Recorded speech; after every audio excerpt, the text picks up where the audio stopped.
आखिर किसकी बद्दुआ लग गई सीमा कुशवाहा को? आखिर कौन सा कर्म किया सीमा कुशवाहा ने कि उन्हें लगने लगी बद्दुआ? आखिर क्यों सोशल मीडिया पर अपनी बेचैनी बयां कर रही है सीमा कुशवाहा? नमस्कार, मैं हूं प्रशांत और आप देख रहे हैं सच टॉक्स। मैं बात कर रहा हूं आज सीमा कुशवाहा की। सीमा कुशवाहा राजद की नेत्री हैं, विधायक रह चुकी हैं, लेकिन इस बार तेजस्वी यादव ने अपने मंच से उतरने का इशारा देकर ही बता दिया था कि इस बार आपका टिकट कट रहा है।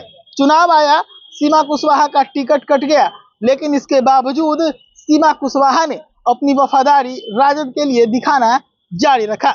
महागठबंधन के नेताओं के प्रचार में नजर आई, राजद के साथ, तेजस्वी के साथ नजर आई। टिकट कटा हुआ था, लेकिन फिर भी चेहरे पर मलाल नहीं दिख रहा था। लेकिन अब आखिर ऐसा क्या हुआ कि सीमा कुशवाहा कल से बेचैन नजर आ रही हैं? ट्वीट पे ट्वीट किए जा रही है कि इसकी बद्दुआ सीमा कुशवाहा को खाए जा रही है। मैं आपको पढ़ के सुनाता हूं। कल से लगातार सीमा कुशवाहा ने कई सारे ट्वीट कर डाले। वो कह रही हैं कि मुझे बद्दुआ मत दो, मैं बहुत तबाह हो चुकी हूं, अब और बद्दुआ मत दो। इसके साथ ही कई सारे ट्वीट्स हैं उनके, मैं आपको एक एक करके सभी ट्वीट्स पढ़ के सुनाऊंगा। सबसे पहले वो ट्वीट पढ़ के सुनाता हूं जो इस वक्त सबसे ज्यादा उनको परेशान होता हुआ दिखा रहा है। वो लिखती है, जो भी बद्दुआ दे रहा है बस कर दो, अब मैं बर्बाद हो चुकी हूं। इसी ट्वीट के कारण पता चलने लगा है कि सीमा कुशवाहा काफी परेशान है। इसके बाद सीमा कुशवाहा का और भी पोस्ट आता है। एक पोस्ट में लिखती है वो कि जब रिश्वत ही रास्ता बन जाए तो न्याय सिर्फ किताबों में है। आखिर किसने रिश्वत मांगा? किस रास्ते पर रिश्वत देकर सीमा कुशवाहा को बढ़ना पड़ रहा था, जहां से अब सीमा कुशवाहा के न्याय की उम्मीदें टूट गई है? ये सवाल उनके इस ट्वीट से शुरू हो जाता है। दूसरा सवाल शुरू होता है, बद्दुआ आखिर कौन दे रहा है?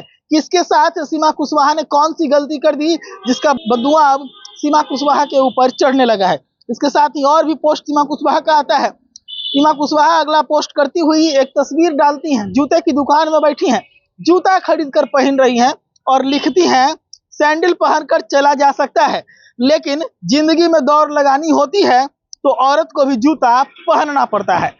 सैंडल खोलकर जूता पहनती हुई तस्वीर डाली है और ऐसा लिखती हैं। इसके साथ नदी के अंदर नाव पर बैठकर दीप जलाती हुई अपनी तस्वीर साझा करती हैं, वीडियो साझा करती हैं और उसमें लिखती हैं, हार मत मान, अभी तो खेल बाकी है, जो आज गिरा है कल उड़ता भी वही है, बस खुद पर भरोसा रख, बाकी सब ... ये सीमा कुशवाहा की ट्वीट है, जिसमें वो सीधे तौर पे कह रही हैं कि हौसला रखना है, अभी खेल बाकी। यानी कि कहीं ना कहीं वो इशारा करती हुई नजर आ रही है कि अभी उनका राजनीतिक करियर खत्म नहीं हुआ है, आगे वो फिर से अपनी राजनीति की शुरुआत करेंगी। लेकिन इन सब के बीच सबसे बड़ा सवाल, कौन सा ऐसा कर्म वो कर गई जिसके कारण अब उन्हें बद्दुआ लग रही है? आखिर किसने रिश्वत मांगा उनसे? आखिर किस रास्ते पर वो चलना चाहती थी जहां से वो लौटी? क्योंकि रिश्वत देना था और कह रही हैं कि रिश्वत ही अगर रास्ता बने तो न्याय फिर किताबों में है। ये तमाम तरह के सवाल सीमा कुशवाहा के ट्वीट से अब खड़े होने लगे हैं। क्या सीमा कुशवाहा परेशान है? क्या राजद में सीमा कुशवाहा अब खुश नहीं है? क्या सीमा कुशवाहा को अब राजद से उम्मीद नहीं है? कई तरह के सवाल खड़े होने लगे हैं। आखिर सीमा कुशवाहा क्या इशारा कर रही है? मैं आपको बता दूं कि बीते दिन बिहार के मुख्यमंत्री नीतीश कुमार को बधाई देते हुए भी उनका ट्वीट आया था। तो सवाल अब ये भी उठने लगा है कि क्या सीमा कुशवाहा पार्टी बदलने वाली है? हालांकि बधाई है, सीएम है, हर कोई देता है, हर दल का नेता देता है, लेकिन जब बेचैनी भरे लफ्जों के साथ आप बयान करते हैं और उससे पहले किसी की प्रशंसा करते हैं, तो बिहार की राजनीति में इसी की उम्मीद लगाई जाती है कि बिहार में कुछ खेला चल रहा है।